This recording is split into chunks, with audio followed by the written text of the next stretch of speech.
Estimados estudiantes de la carrera Ingeniería de Sistemas del curso primero de turno tarde, bienvenidos a la materia Historia y Culturas Andinas. En esta oportunidad vamos a hablar iniciando una nueva unidad, la unidad número 8, titulado Relación de las costumbres socioculturales aplicada a la ingeniería de sistemas.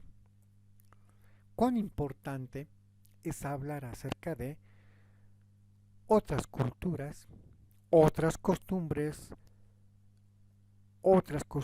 culturales que de alguna manera se aplican a lo que sería la ingeniería de sistemas? Cuán importante es hablar de los primeros pasos de la ingeniería de sistemas.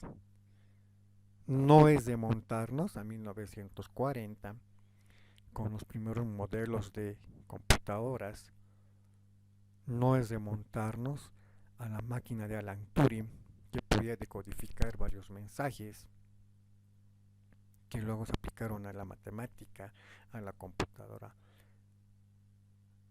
La ingeniería de sistemas tiene su origen como tal en la prehistoria y posterior a la prehistoria con las diferentes otras culturas que estuvieron desarrollando conocimiento matemático, astronómico,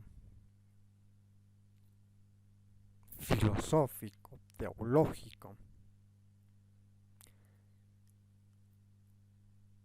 ciencias que en su momento aportaron después a la informática y después a la ingeniería de sistemas.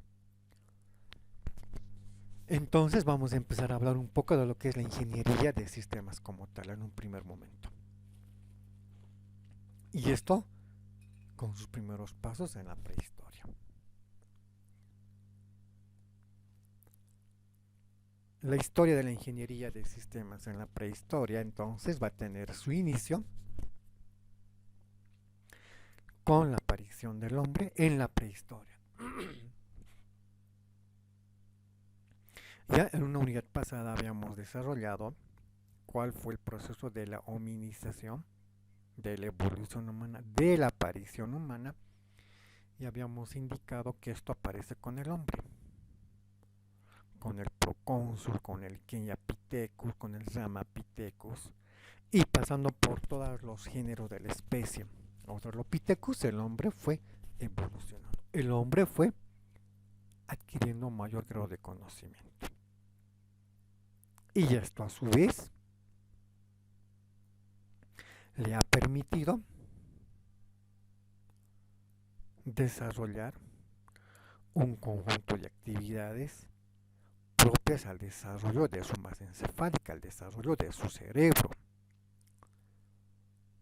Y a lo largo de muchos millones de años, el hombre fue pasando, evolucionando en nuevas especies mejor adaptadas a su entorno, a su aspecto natural, a una nueva fauna, a una nueva flora, y la necesidad de sobrevivir le ha permitido al hombre adquirir, a desarrollar una ingeniería de sistemas plasmada en todo un sistema de vida. La ingeniería reflejada en toda una forma de convivencia, en grupos, en hordas, en grupos nómadas trasladándose de un lado a otro lado. Y la ingeniería de sistemas se vio reflejada en esa conducta del hombre primitivo. Hasta que luego desarrolla la agricultura como tal hace unos 8000 años antes de Cristo. Y con esto el hombre también tiene un grado de avance en cuanto a la ingeniería de sistemas. Y luego vendría lo que sería la ingeniería militar, vigente hasta nuestros días, por ejemplo. Y recordando la construcción prehistórica, en la evolución del hombre podemos hablar de estos periodos muy importantes. El primero, el Paleolítico,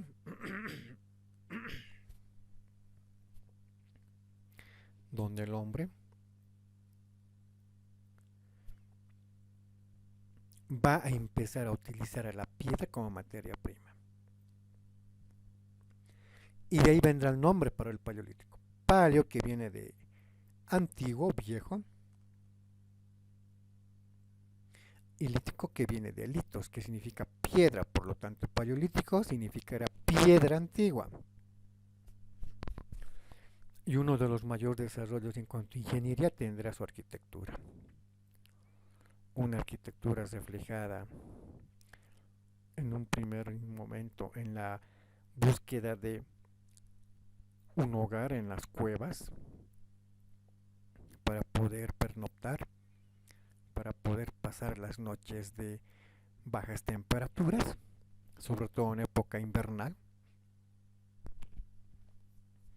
así como también para protegerse de otros animales, de los cuales constantemente el hombre va a ser una víctima y será alimentación. Y esto naturalmente se verán reflejados en un nuevo avance en cuanto a la ingeniería. Creará un sistema de alimentación plasmado en la recolección de frutas, bayas, raíces, en la recolección de animales muertos, porque el hombre en un primer momento antes de cazador será carroñero, y luego ampliará su sistema de alimenticio. Luego el hombre empezará a aprender a cazar y empezará a cazar grandes animales de la megafauna de la prehistoria. Y esto en algún momento le conllevará a cazar animales como los mamuts, los megaterios, los mastodontes, los criptodontes y una serie de animales que el hombre utilizará para su entorno. Porque el hombre empezará a utilizar a estos animales como alimento principal. Y esto le va a constituir una nueva oportunidad para poder afrontar al entorno, para poder afrontar lo que sería su nuevo ritmo de vida. Una nueva fauna, una nueva flora. Y a lo largo de este periodo, el hombre tendrá que adaptar un nuevo sistema de alimentación. Exclusivamente la cacería de animales. Animales que va a encontrar en la megafauna. Y esto le va a permitir crear una nueva forma de alimentación. A esto sumado el tema de la pesca. Y más adelante pasará a otro periodo denominado el periodo mesolítico. Mesolítico, que viene de meso, quiere decir medio, y lítico, que viene de la palabra litos, piedra, que ambos significarían piedra del medio.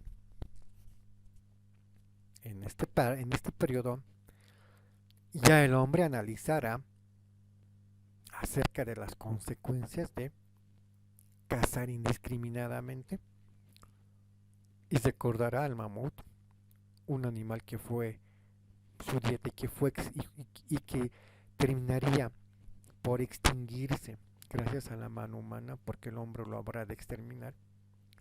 No habrá a ninguno, no dejará a ninguno en vida.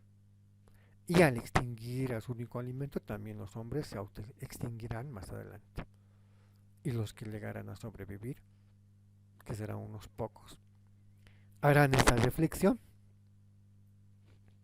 y empezarán a crear una nueva ingeniería de sistemas plasmado en un nuevo sistema de alimentación. Un nuevo sistema de alimentación, pero que tenga que ver mucho con una nueva forma de buscar alimentos, de alimentarse.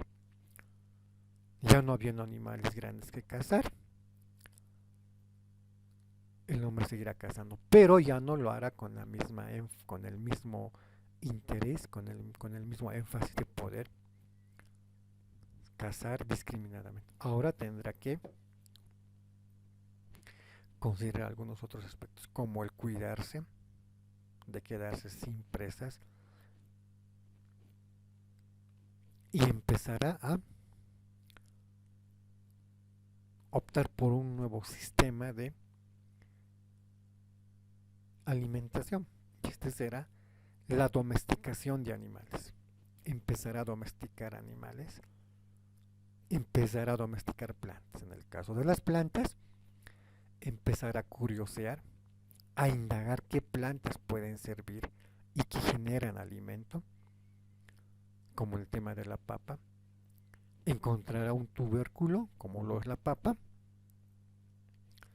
Inicialmente se comerá ese fruto que genera la papa sobre la raíz en el tallo. Y desconociendo que este es un daño, un elemento muy dañino, el hombre lo ingerirá, el hombre de la prehistoria, y alguno morirá, otro enfermará. Y los que sobrevivan aprenderán que ese fruto no es alimento. Más al contrario, descubrirán que el alimento verdadero es el tubérculo, la papa como tal. La papa que se genera en las raíces de esta plantita, el tubérculo. Y a partir de ese descubrimiento, el hombre tendrá conocimiento y noción de qué es lo que tiene que alimentarse, qué es lo que tiene que consumir.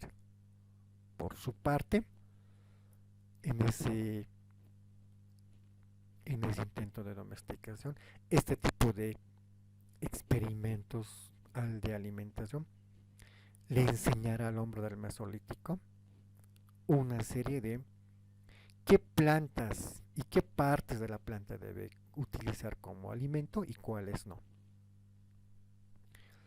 Y con eso diseñaron una nueva arquitectura, la arquitectura de la domesticación, de la búsqueda de nuevos alimentos.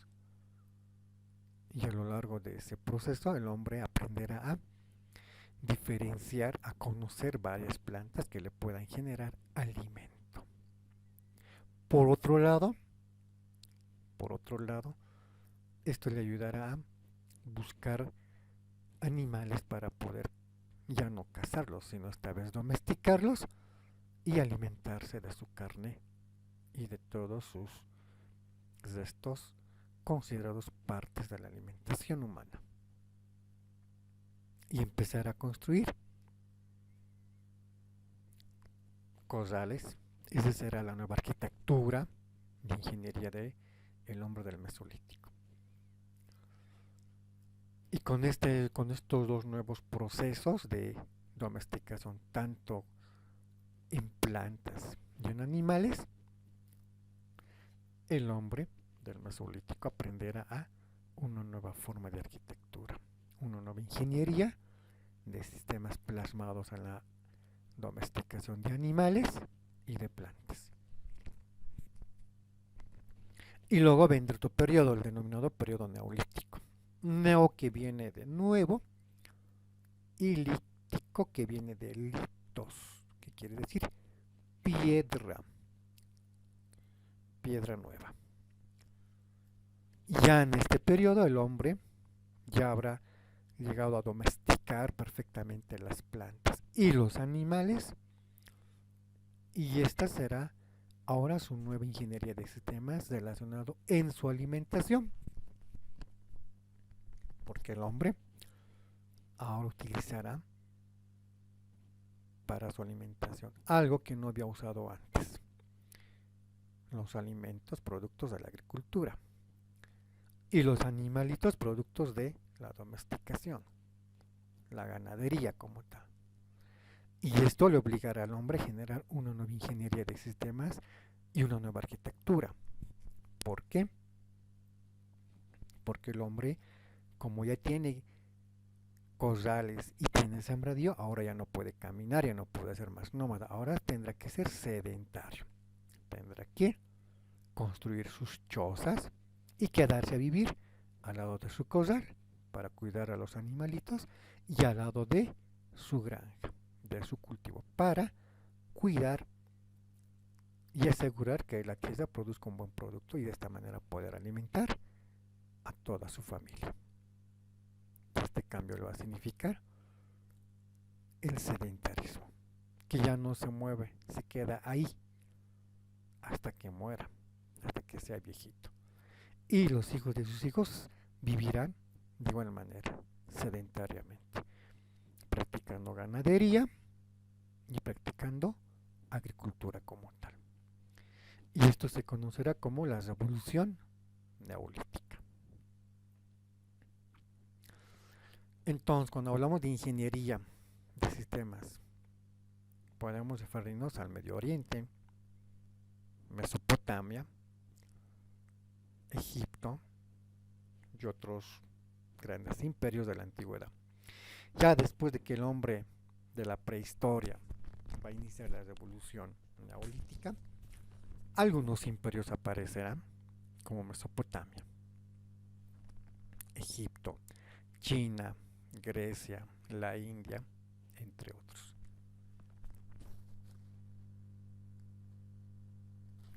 Mesopotamia, este gran imperio, aparecerá hace 6.000 años en el pasado, ya ahora serán 8.000.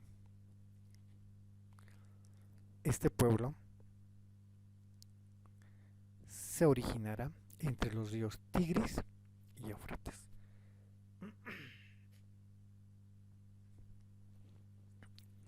Y precisamente Mesopotamia significa tierra entre dos ríos. Los primeros trabajos de ingeniería serán relacionados con la construcción y tendrán su importancia porque serán las primeras y más antiguas en toda la humanidad. Entre ellas se destacarán grandes construcciones de sus templos, monumentos, en la mayoría dedicados a sus dioses.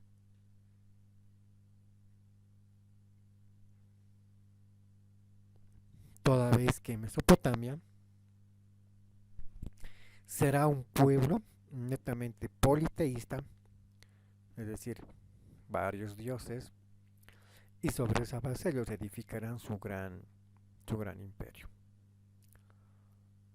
Y el culto naturalmente a estos para que los puedan proveer de ganadería, de agricultura y de toda una serie de elementos propios para el desarrollo de un pueblo, una cultura. Para ello desarrollarán otro tipo de conocimiento como los sistemas de riego, canales de drenaje y, en este caso, todo un amplio sistema para mantener la tierra fértil y la tierra húmeda para la práctica de la agricultura y la ganadería como tal. Se destacarán las grandes construcciones como el templo oval de Kafadi o Kafati como también se lo denomina, el templo de Eridu, la gran Sigurat de Babilonia, el gran monumento, el gran templo, los templos reales o las tumbas reales de Ur y el Sigurat de Ur como tal. Estas construcciones figuran como las más importantes dentro de lo que es el diseño, dentro de lo que es el emblema representativo de este pueblo, ya que la ingeniería se va a ver reflejada en todos los diseños de estos monumentos ya señalados. El Sigurat de Ur será uno de los más representativos entre los demás, igual de importantes, el cual, por ejemplo, nos muestra tres entradas: la puerta principal, por el cual solamente podían tener acceso los sumos sacerdotes, el emperador, el rey, y por las puertas laterales podían acceder el pueblo libre, los nobles, más nadie. Y en el interior pues, se podía contar con una primera terraza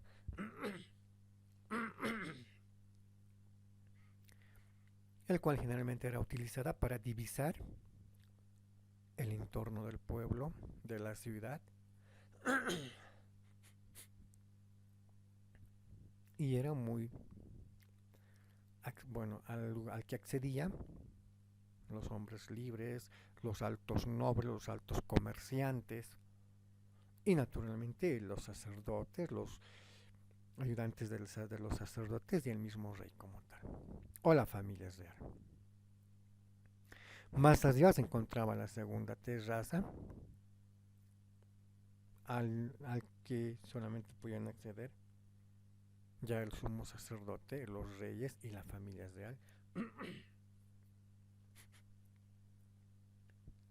Y ya en la tercera, más arriba todavía, solamente podía acceder el sacerdote y el rey. Y adentro, en la parte central, se encontraba el santuario, lugar por excelencia privado a todo el pueblo, solamente de acceso único al sacerdote y al rey, para que en este lugar pudiera realizar los diferentes actos en devoción a los reyes. Y el siguras como tal iba a constituir ese elemento importante, ese emblema importante en la adoración de los reyes. Por lo tanto, el sigurat como otro tipo de construcciones van a mostrarnos cómo Mesopotamia combinó el arte, la arquitectura, la ingeniería, la matemática con la religión politeísta, con la adoración a sus diferentes dioses, ya que a partir de estos templos los sigurats como el de Ur serán edificados para rendirle homenaje a sus diferentes dioses, para rendirle tributo, sacrificios a sus diferentes dioses.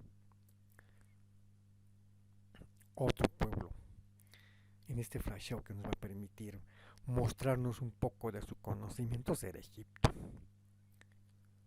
4000, ahora 6000 años en el pasado, este pueblo, este gran imperio, el cual se desarrolla en el valle del río Nilo, al noroeste de África, presentará como las primeras muestras de toda su ingeniería a la muralla de Memphis. Y más adelante se hablarán de otras construcciones como las pirámides de Kefren, Miserinos. Y también conoceremos su gran sistema hidráulico para poder transportar el agua de un punto a otro sector. Y entre las construcciones más destacadas podremos ver a las pirámides de Giza, a sus esfinges, el templo de Luxor, el templo de Karnak, el templo de la reina Hatshepsut, entre otra gran maravilla. Pero lo más destacado serán las denominadas pirámides de Egipto. Y esto le va a significar a Egipto hoy en día poder mantener el estatus de poseer una de las 7 maravillas a nivel mundial.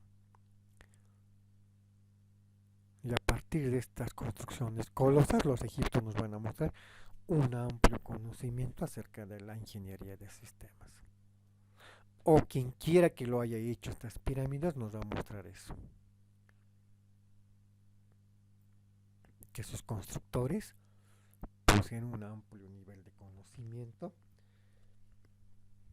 acerca de la matemática, de la arquitectura, de la astronomía como tal. Y esto será un reflejo de cómo los egipcios también lograron desarrollarnos en la tierra, en ese lugar, en el norte de África, ese cúmulo de conocimiento plasmado en las pirámides, plasmado en las esfinges y en todos los templos que a la fecha perduran como parte hoy en día del legado histórico, del legado de su origen y todo lo demás. De ahí nace la importancia de las pirámides de Egipto, de hablar de Egipto como una de las ciudades. También podemos hablar un poco de la China, de la India, en el caso de la China, podremos señalar otra maravilla del mundo, la muralla china. La leyenda indica que por cada bloque de esta piedra murió una persona. ¿Y cuántos bloques o cuántas piedritas tiene una muralla china? Hagamos un cálculo. Simplemente en esta primera imagen, hasta la primera curva. Hagamos un conteo minucioso.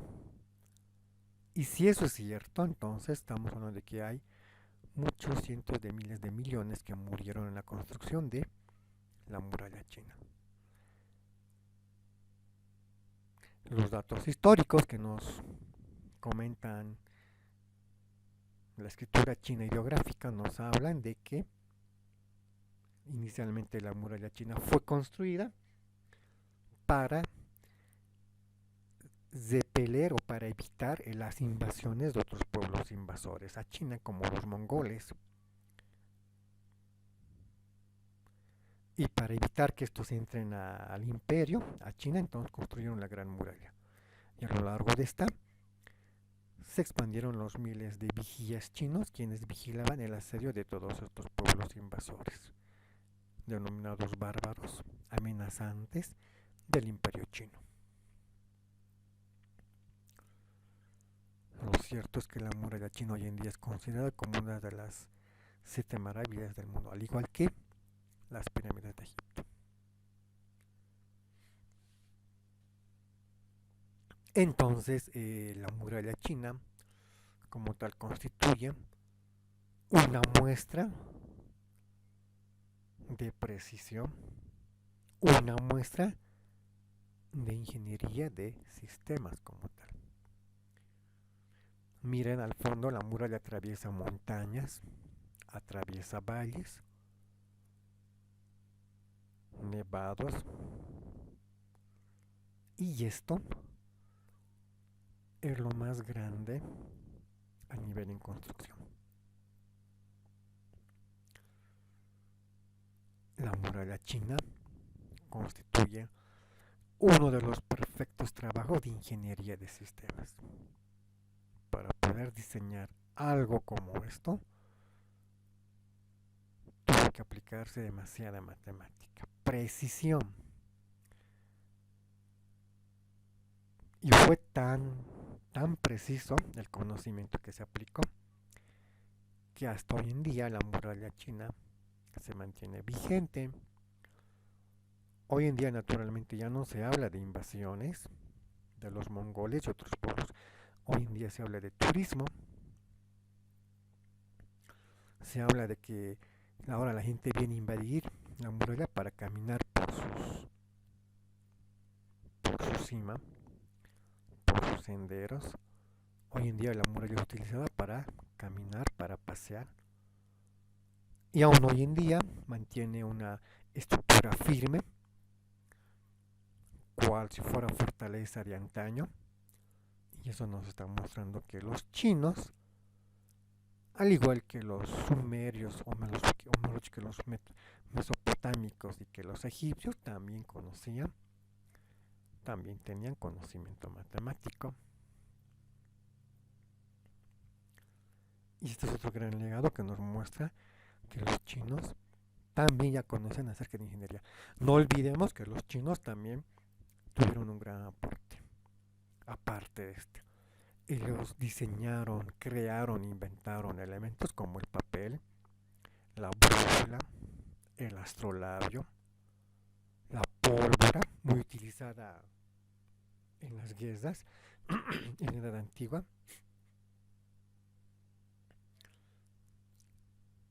y otro tipo de otros elementos que también de alguna manera contribuyen a la parte histórica y que nutrieron a toda la humanidad.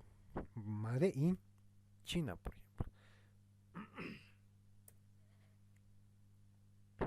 También podemos hablar un poquito de Grecia, un poquito de Roma. Ya esto definiéndonos a la cultura denominada occidental en Europa.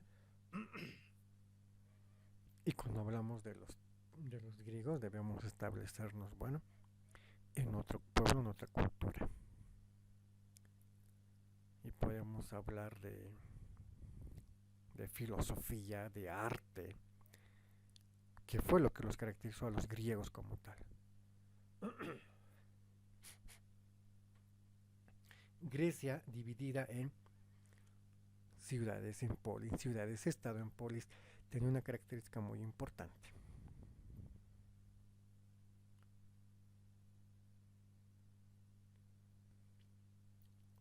Uno del legado más importante del pueblo griego está relacionado con su política, su economía, su sociedad. Grecia, dividida en ciudades-estado, cada ciudad-estado creaba su propia ley, su propia norma y lo aplicaba en sus habitantes. Atenas, Corinto, Chipre, Macedonia, Esparta y otras se diferenciaron una de la otra porque cada una creó sus leyes y las aplicó a su región. Tomemos el ejemplo de Esparta, un pueblo donde se cultivaba el arte, la lectura, la literatura, la filosofía,